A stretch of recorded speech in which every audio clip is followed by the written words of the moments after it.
भजन का पर्यायवाची जिसे कहा जा सकता है वो अनूप जी हैं। इन्होंने जो संगीत प्रेमियों को और जो हमारे देश को, जो विश्व को जो दिया है संगीत, वो अपने आप में अभूतपूर्व है, अतुलनीय है। और आज जो ये लॉन्च हो रहा है यहाँ पर, जिसमें नितेश हैं, इनके सहभागी हैं, उन्होंने गाया भी है, म्यूज़िक भी है। तो बहुत बहुत शुभकामनाएँ नितेश जी को, और अनूप जी को भी शुभकामनाएँ। हालांकि अनूप जी को शुभकामनाओं की आवश्यकता होती नहीं है और ना है अब, पर फिर भी मित्र हैं, अच्छे व्यक्ति हैं, बड़े व्यक्ति हैं, बहुत नाम है इनका, इसलिए इनको भी बहुत बहुत हमारी ओर से और मेरी पत्नी लेखा की ओर से इनको भी शुभकामनाएं। अरुण सर, मुझे कहना मुश्किल है कि कौन सा भजन बहुत लोकप्रिय आपको लगता है। अरुण जी का जो भजन है आपका, क्या आप अक्सर सुनते हो? मुझे इनकी आवाज़ ही लोकप्रिय लगती है। ये कुछ भी गाए और क्योंकि इतने मज़े से गाते हैं। मैंने कभी भी ना, कई बार होता है जो सिंगर्स होते हैं ना, उनके चेहरे पे एक थोड़ा कभी टेंशन सा भी आ जाता है और कुछ। अनूप जी इतने ऐसा गाता है जैसे वो एक सरिता ना निर्मल धीरे से बहती चली जा रही हो, आराम से, बगैर किसी चिंता के। तो ऐसे अनूप जी के जो एक्सप्रेशन होते हैं ना, वो अपने आप में कमाल होते हैं। कोई प्रिय भजन है आपका? कोई सारे प्रिय भजन हैं इनके। होता है फेवरेट की किसी एक भजन को प्रिय कह के ना हम दूसरे भजनों को कम कर देते हैं, तो ऐसा कोई है ही नहीं बिल्कुल भी।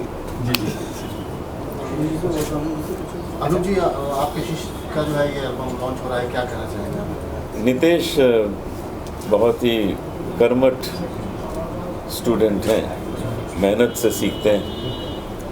और जब मैं इनको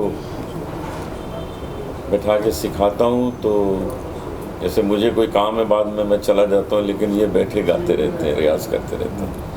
यही इनका जो डेडिकेशन है, डिवोशन है, वो इनको आगे ले जा रहा है। और टी सीरीज़ ने सुपर कैसेट ने ये परंपरा नाम से एल्बम रिलीज़ किया है। इसमें 9 भजन हैं, कुछ मैंने सोलो गाए हैं, कुछ मेरे साथ नितेश ने गाए हैं। और आज इनको और भी हिम्मत देने के लिए इनके माता पिता उड़ीसा से आए हैं और इनके उज्जवल भविष्य की कामना करने के लिए श्री अरुण गोविल जी पधारे हैं अपनी पत्नी के साथ, लेखा जी के साथ।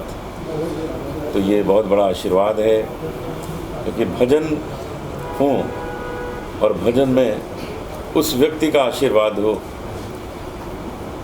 जिसका चेहरा सामने आ जाता है जब हम भगवान राम का स्मरण करते हैं, और कोई चेहरा सामने नहीं आता, लगता है कि बस यही है भगवान राम। तो ईश्वर से यही प्रार्थना है कि इस एल्बम को खूब सक्सेसफुल करें और नितेश का खूब नाम हो, देश विदेश में इनकी ख्याति और इनकी आवाज़ पहुँचे। सर, आपसे सवाल है, इसके अलावा भी आदिपुरुष जो ट्रेलर आया था उसको काफ़ी कंट्रोवर्सी का सामना करना पड़ा, और उसमें प्रभु श्री राम का जो रोल निभा रहे हैं प्रभास जी, और सैफ अली खान का जो रोल निभाया रावण का, काफ़ी कटाक्ष, काफ़ी चीज़ें सुनने में आई। आपका क्या मत है, क्योंकि आपकी प्रतिक्रिया बहुत ज़्यादा ज़रूरी है? मेरी प्रतिक्रिया मैंने अपने फेसबुक पर डाली है 7 दिन पहले, तो आप प्लीज़ उसे देख लेंगे तो मेरे ऊपर बहुत बहुत आपकी कृपा होगी, बहुत मेहरबानी होगी। हाँ, उसमें मैंने सब कुछ उसमें कह दिया। बहुत अच्छा, लिंक भेजता हूँ मैं। बहुत अच्छा। अच्छा, नितेश आप क्या कहेंगे सर? जी, आप कुछ कहेंगे सर एल्बम के बारे में? और एल्बम के बारे में मेरे पास तो शब्द बहुत कम है, क्योंकि मैं जिन गुणीजनों के बीच में बैठा हूँ, ये मेरे लिए सौभाग्य और एक सपना पूरा हो रहा है ऐसा लग रहा है। एक जन है जो श्री रामचंद्र जी को जिए हैं, जिनको हर संसार के हर लोगों के जहन में यही है कि यही श्री रामचंद्र जी आज हर और रहेगी। तो और एक जन है जो जिनके पास 1 लाख सामने में लोग अगर दर्शक बैठ जाएं, बस 5 मिनट में वो श्री राम जी को दर्शन करा देंगे, मेरे पूज्य गुरु जी पद्मश्री अनूप जलोटा जी को। तो बस यही कहूँगा कि ये गुरु जी का आशीर्वाद है, माता पिता का आशीर्वाद है, आप सभी लोग का प्यार है। कोशिश है कि हमारा जो इंडियन कल्चर है, जो कबीरदास जी हैं, सूरदास जी हैं, मीराबाई जी हैं, उनके भजन को आगे लाने के लिए, भजन तो बहुत रिलीज होते हैं, हर दिन सैकड़ों भजन रिलीज होते हैं हर चैनल पे, लेकिन मैं चाहा कि हम क्यों ना अपने कल्चर को लेके आगे पहले बढ़ें। ये मेरा शुरुआत है करियर का, और सब आशीर्वाद है गुरुजनों का, आपका, अरुण जी का। बस यही कहना चाहूँगा। आपने कल्चर की बात किया अरुण सर जी, मेरा सवाल ये है कि आज कल्चर की बात कर रहे हैं, आजकल परंपरा की बात हो रही है, परंपरा से लुप्त होती जा रही है, कहीं परंपरा है, यहाँ भजन परंपरा शुरू गुरु शिष्य की फिर से एक बार शुरू हो रही है, इसमें क्या कहिए, कुछ कहिए? नहीं, बहुत अच्छी बात है। और भजन का जो स्पेस है इन दिनों, अनूप जी इस समय जिनको हम उस पैडेस्टल पर, उस स्टेटस पर देखते हैं, वो अकेले हैं भजन में। तो अनूप जी का भी कोई कंपटीशन जो है ना वो ज़रूर होना चाहिए, कोई खड़ा होना चाहिए अनूप जी के सामने भी। अनूप जी के सामने कोई है ही नहीं, खाली स्पेस है पूरा बिल्कुल। तो अनूप जी को भी और बहुत मज़ा आएगा। I'm just joking। और ये बड़ी अच्छी बात है कि, और मैं ये सच कह रहा हूँ, बिल्कुल स्पेस वो बिल्कुल खाली है एकदम। तो उसमें नई नई प्रतिभाएं आनी चाहिए। और इन दिनों जो हमारे देश का जो माहौल बन रहा है, हमारा कल्चर की हम कोशिश कर रहे हैं कि हम अपनी संस्कृति को में फिर से जी सकें, फिर से उसे वापस ला सकें, फिर से उसका उद्धार हम कर सकें।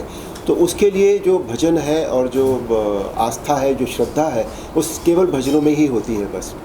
तो इसके लिए अगर कोई और नए सिंगर्स आते हैं तो बहुत अच्छी बात है। और इसके लिए नितेश जो है वो अनूप जी के छत्र छाया में रहकर यहाँ आगे आ रहे हैं। इनके लिए बहुत बहुत शुभकामनाएं, बहुत बहुत शुभकामनाएं। नितेश, इसमें कितने भजन है, क्या है एल्बम के बारे में? इसमें 9 भजन है। और ख़ासियत ये है कि भजन में जो इंस्ट्रूमेंट्स होना चाहिए, जो माहौल होना चाहिए, जो एटमॉस्फेयर टेम्पल का होना चाहिए, इसमें सब है। इसमें सब एक्रोस्टिक इंस्ट्रूमेंट यूज हुआ है। हमारे इंडियन क्लासिकल म्यूज़िक का आप सुन सकते हैं, सरोद, सितार, संतूर, सारंगी, इवन यहाँ टेम्पल बेल जो यूज हुआ है वो भी एक्रोस्टिक है, रियल यूज किया गया टेम्पल बेल। तो इसमें कुछ बहुत ही डीप स्पिरिचुअल आपको नज़र आएगी, डिवोशनल जो बोला जाता है एल्बम जिसको, ये एक कंप्लीट है। ये मेरे ओर से यही है। North east west south connection बताइए। तो कितने भजन अरुण जी, अच्छा अनूप जी के साथ, कितने आपके, ऐसा कुछ है? मेरा सौभाग्य है, गुरुजी के साथ मैंने 2 भजन रिकॉर्ड किया है, उसमें 2 भजन है और गुरुजी के 3 सोलोज हैं और बाकी 4 सोलोज मेरे हैं। सर, ये गाना रिलीज हो चुका है अपना भजन की, अभी टाइम है? अभी रिलीज हुई है 6 बजे टी सीरीज़ में, आप उसको सुन सकते हैं, टी सीरीज़ भक्ति सागर में। और एक खासियत ये बात है कि यहाँ पे हम भारत के पूर्व, पश्चिम, उत्तर, दक्षिण जोड़े हैं। जैसे इसका अरेंजमेंट्स ईस्ट में हुआ है कोलकाता में, और इसमें साउथ इंडियन इंस्ट्रूमेंट्स यूज हुए हैं, घटकम से लेके मोसिंग से लेके बहुत सारे साउथ इंडियन इंस्ट्रूमेंट्स और नॉर्थ इंडियन, आपको सब झलक इसमें देखने मिलेगी। अरुण सर, मेरा सवाल आपसे है कि आपकी तुलना प्रभु श्री राम से की जाती है।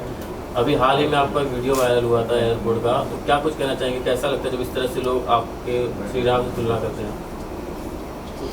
नहीं, पहली बात तो ये जो बयान आपका है कि श्री राम से तुलना करते हैं, मानते हैं लोग। नहीं, ये तो आपने और भी बड़ा बयान दे दिया। तुलना करने तक तो फिर भी ठीक था, ये और भी बड़ा बयान है। नहीं, ऐसा कुछ नहीं है। उन्हें मतलब मैं ये मानता हूँ कि मुझे देखकर अगर उन्हें भगवान श्री राम की याद आती है या उनका नाम दिमाग में आता है, तो वो मुझे नहीं बल्कि जो उनके भगवान राम के प्रति जो उनकी श्रद्धा है, जो आस्था है, वो उसे नमन करते हैं बेसिकली। जहाँ तक वीडियो वायरल होने का सवाल है, वो पहला वीडियो है जो वायरल हुआ है इस तरह का, लेकिन ये घटना रोज़ मेरी ज़िंदगी में होती है। बिल्कुल,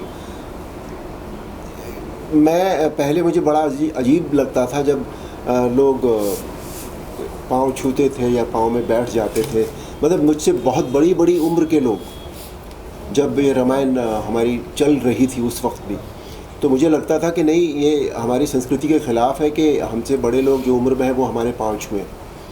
तो मैंने कई बार उनसे कहा भी कि आप ये क्यों कर रहे हैं, जैसे तुम्हें क्या प्रॉब्लम है? मैंने कहा मुझे प्रॉब्लम है ये कि मेरे से बड़ा व्यक्ति मेरे पाँव छू रहा है, मुझे नहीं अच्छा लगता। इसे नहीं, हमें अच्छा लगता है ये करना, आपको कोई भी प्रॉब्लम इसमें नहीं होनी चाहिए, हम भगवान राम को नमन कर रहे हैं। तो मुझे फिर कहना पड़ा कि ठीक है। तो मैं तब से लेकर इस बात का बहुत आदी हो गया। ये बात दूसरी है कि ये पहला वीडियो है इस तरह का जो वायरल हुआ, और मुझे समझ में नहीं आया कि उन्होंने मेरा मूवमेंट कैसे ट्रैक किया था, क्या किया था, क्योंकि ये सुबह 5:45 बजे की बात है। मैं उस दिन औरंगाबाद जा रहा था फ्लाइट में, 30 तारीख, कभी 30 सितंबर की बात है। तो देखिए, कभी भी एडमिरेशन मिलता है, आपको प्यार मिलता है तो अच्छा तो लगता है, लेकिन उसको अपने अंदर ले लेना, अपने अंदर डाल लेना, वो ठीक नहीं होता कभी भी। मुझे पता है कि